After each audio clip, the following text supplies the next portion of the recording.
కానీ దాంతో కూడా మీరు సంతృప్తి చెంది విశ్రాంతి తీసుకోకూడదు. మొదటి 2 స్థానాలలో 1వ స్థానమో 2వ స్థానంలో తెలంగాణ రాష్ట్రాన్ని నిలబెట్టే వరకు మా టీచర్లు నిరంతరం పనిచేయాల్సిందిగా మా టీచర్ సోదరిమణులకు నేను విజ్ఞప్తి చేస్తున్నా. అదేవిధంగా ఈనాడు స్కిల్స్ అవసరం ఉన్నది. మీ అందరికీ తెలుసు, ఒకప్పుడు కంప్యూటర్ సాఫ్ట్వేర్ ఇంజనీర్ అయిందంటే భవిష్యత్తు బాగుంటుంది, అమెరికాకి వెళ్తాడు, డాలర్లు సంపాదిస్తాడు, మాకు ఉజ్వల భవిష్యత్తు ఉంటుందని. ఇవాళ అమెరికాలో ఆర్టిఫిషియల్ ఇంటెలిజెన్స్ టెక్నాలజీ విప్లవం వచ్చి ఉద్యోగాలు పోయి అమెరికాకి వెళ్ళిన పిల్లలు వెనక్కి వస్తుంటే తల్లిదండ్రులు దిగాలుతో కూర్చుంటున్నారు. మరి దీన్ని ఎదుర్కోవడానికి మనం సంసిద్ధత తయారు చేయాలి కదా. అందుకే ఈరోజు వైట్ కాలర్ జాబులు పోతుంటే బ్లూ కాలర్ జాబులు అందించాలి. బ్లూ కాలర్ జాబులు అంటే సాంకేతిక నైపుణ్యం, శిక్షణతో కూడుకున్న నైపుణ్యం. అందుకే ఐటీఐలను 1956లో ప్రారంభిస్తే ఆ రోజున్న సిలబసే ఈ రోజు వరకు నడిపించినాం.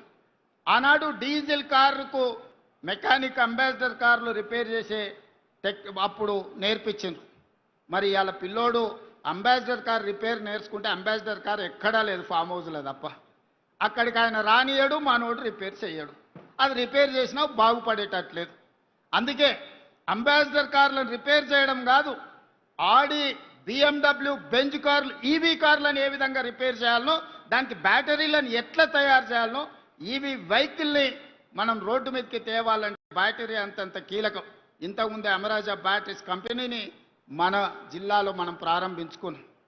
నైపుణ్యం పెరిగింది, దేశాల మీద పోటీ పెరిగింది. ఒకప్పుడు మనం అమెరికా వైపు చూసేటోళ్ళం. ఈరోజు మన ఉద్యోగ ఉపాధి అవకాశాలు German, Japan, south Korea, China లాంటి దేశాలల్లో పెద్ద పెద్ద ఉద్యోగాలు ఉన్నాయి. మన కాళ్ళ మీద మనం నిలబడే అవకాశాలు ఉన్నాయి. అందుకే మా టీచర్లకు అందరికి విజ్ఞప్తి చేస్తున్నా, పిల్లలకు జర్మన్, జపాన్ లాంగ్వేజ్ నేర్పండి, సౌత్ కొరియన్ లాంగ్వేజ్ నేర్పండి. బేసిక్స్ వస్తే కూడా నెలకు 2 లక్షల రూపాయలు సంపాదించుకునే పరిస్థితి ఈరోజు ఉన్నది. ఒకప్పుడు మీరందరూ చూసిండ్రు, ఐఏఎస్లు, ఐపీఎస్లు విదేశాలకు పోయేటోళ్ళు స్టడీ టూర్ అని.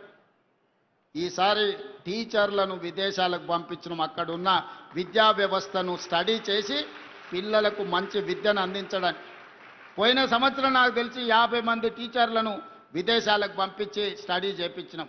ఈసారి 150 మంది టీచర్లను ఈసారి మనం పంపిస్తున్నాం. ఒకప్పుడు ఐఏఎస్లు మాత్రమే విదేశాలకు వెళ్తే ఈరోజు మా టీచర్లను ఈరోజు సింగపూర్, సౌత్ కొరియా, ఫిన్లాండ్ లాంటి దేశాలలో ఎక్కడైతే విద్య అద్భుతంగా పేదలకు అందిస్తుందో ఆ రాష్ట్రాలకు టీచర్లను పంపిస్తున్నాం.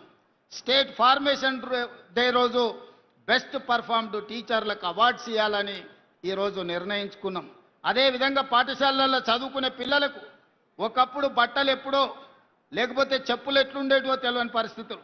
ఈరోజు తెలంగాణ ఎడ్యుకేషన్ కిట్ పేరు మీద 9 వస్తువులతోని స్కూల్ బ్యాగ్, స్పోర్ట్స్ డ్రెస్, 2 జతల బట్టలు అన్ని రకాల ఇవ్వాలి అని ఈరోజు ప్రభుత్వం నిర్ణయం తీసుకుంది.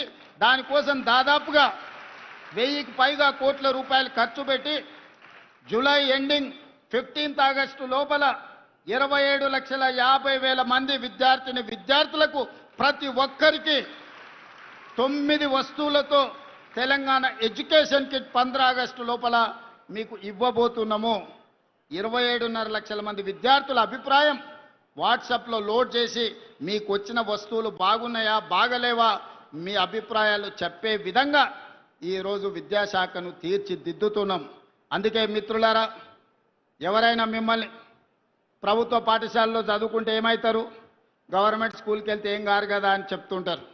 మీరు ఒక్క మాట చెప్పండి, ఆ విధంగా మాట్లాడే బంధువులకైనా, మిత్రులకైనా, ఎవరికైనా ప్రభుత్వ పాఠశాలలో చదువుకుంటే తెలంగాణ రాష్ట్రానికి ముఖ్యమంత్రి కావచ్చని నన్ను చూపించండి. నేను ఎక్కడి నుంచో ఊడిపడలే, నేను ఆకాశంలో నుంచి అద్భుతంగా కిందికి రాలే. ఇక్కడనే పక్కలున్న వనపర్తిలో ప్రభుత్వ పాఠశాలలో చదువుకొని తెలంగాణ రాష్ట్రానికి ముఖ్యమంత్రి అయినా ఇది నాకు గర్వకారణం. 1984 ఎన్నికల్లో నా ఇంటర్మీడియట్ ఫస్ట్ ఇయర్లో ఉన్నప్పుడు డాక్టర్ జిల్లెల చిన్నారెడ్డి గారికి యూత్ కాంగ్రెస్ ప్రెసిడెంట్కి ఎమ్మెల్యే టికెట్ ఇస్తే చిన్నారెడ్డి గారిని గెలిపించండి అని ఈ కొత్తకోట నుంచి మొదలు పెడితే ఈ నియోజకవర్గం మొత్తం గోడల మీద రాసి చిన్నారెడ్డి గారిని గెలిపించండి అని ఎన్నికల్లో ప్రచారం చేసిన నేను. ప్రభుత్వ పాఠశాలల్ని ఎవరైనా చిన్న చూపు